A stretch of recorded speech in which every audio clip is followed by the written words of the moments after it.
Hello guys, welcome back to our channel. आज का जो टॉपिक है पीबी रेशियो पर है, यानी price to book value ratio. तो चलिए स्क्रीन पर देखते हैं क्या है पीबी रेशियो और इसको हम कैसे यूज कर सकते हैं फंडामेंटल एनालिसिस के टाइम पर। तो चलिए देखते हैं। तो गाइस, जैसा आप स्क्रीन पर देख रहे हैं PB ratio, price to book value. अब पीबी रेशियो फाइंड करना बड़ा ही इजी है। मार्केट प्राइस पर शेयर को बुक वैल्यू पर शेयर से डिवाइड करके आपको पीबी रेशियो मिल जाएगी। प्राइस ऑफ शेयर क्या है? Current market price of a share, यानी जिस भी स्टॉक में आप इन्वेस्ट करना चाहते हैं उसका जो करंट मार्केट प्राइस चल रहा है वो है price of share. Book value क्या है? बुक वैल्यू है all the assets of the company minus liabilities of the company, यानी कंपनी के जितने असेट्स हैं उसमें से माइनस करने पर लिएबिलिटीज को आपको मिलता है बुक वैल्यू। अब कंपनी के असेट्स क्या है और लिएबिलिटीज क्या है, मैं आपको दिखाता हूं स्लाइड्स पे।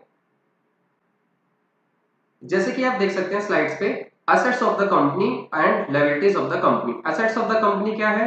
A business assets is an item of value own by the company, यानी कंपनी जो चीजें ओन करती है, जिस कंपनी के जो एसेट्स हैं, जैसे कि बिल्डिंग हो गई, ऑफिस बिल्डिंग, मशीनरी हो गई, ठीक है, फर्नीचर, गाड़ियां, कंप्यूटर्स, ये सारी चीजें क्या है? Assets of the company.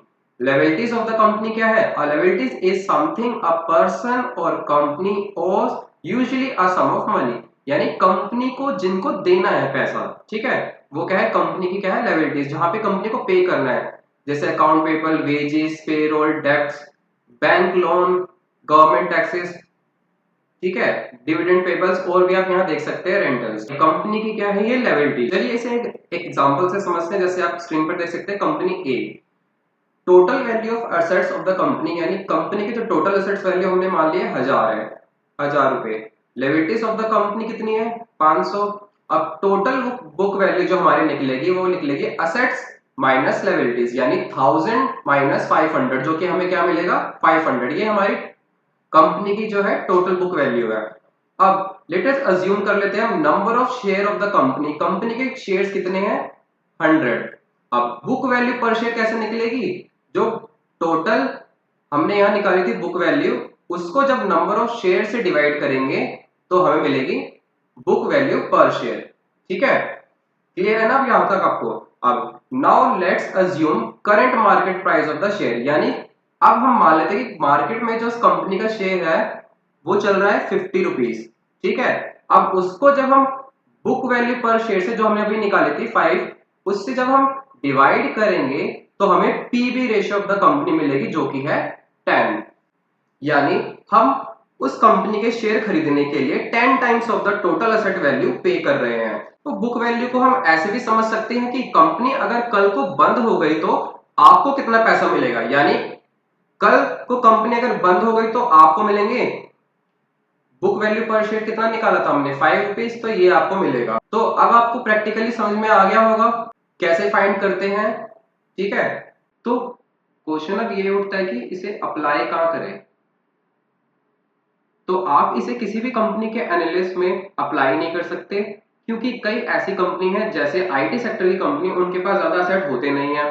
उन्होंने एक ऐसे ऑफिस के लिए बिल्डिंग ली होती है जहां उन्होंने 1000 एम्प्लॉय रख दिए हैं, ठीक है, जो एम्प्लॉय काम कर रहे हैं, और एम्प्लॉय जो है एसेट्स में आते नहीं है। एम्प्लॉय जो है एक्सपेंसेस होते हैं। लेकिन एक आईटी कंपनी के पास गाड़ी, ऑफिस, मशीनरी, ये सब चीजें कम होती है जो कि एसेट्स होती है।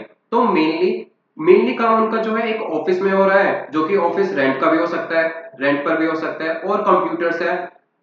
कंप्यूटर्स के अलावा कोई भी और उनके पास हार्ड एसेट्स नहीं है, तो उनकी बुक वैल्यू हमेशा कम रहेगी, क्योंकि बुक वैल्यू हमेशा एसेट्स को लेकर कैलकुलेट की जाती है। तो ऐसी कंपनीज में आप पीबी रेशियो का कंसेप्ट लगा नहीं सकते।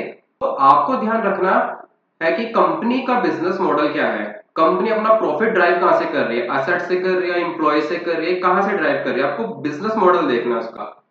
तो आई होप गाइस आपको जो पीवी रेशियो का कंसेप्ट है क्लियर हो गया होगा। चैनल को सब्सक्राइब करें और वीडियो को लाइक करना ना भूलें। Thank you.